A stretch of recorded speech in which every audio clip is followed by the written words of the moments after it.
ఉండి వెళ్ళగా కోటలైనా గొప్పలైనా ఏవి స్థిరాస్తి కాదుగా కాస్త స్నేహం కాస్త సహనం పంచుకోవచ్చు హాయిగా అంతకన్నా సొంతమంటూ ప్రపంచ పటంలో లేదుగా నిన్నలేమైనా గుర్తుకొస్తే తీపి అనిపించని ఉన్న పట్టాల్లో గుండెలిందా సరాలు పండించని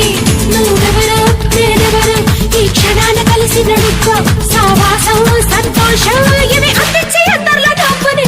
ముసుగు తెచ్చొద్దు మనసు మీద మనలు తెచ్చొద్దు వయసు మీద ఎదరని పాలి గుర్రాల రెక్కల్ని తుఫాను దిగాలతో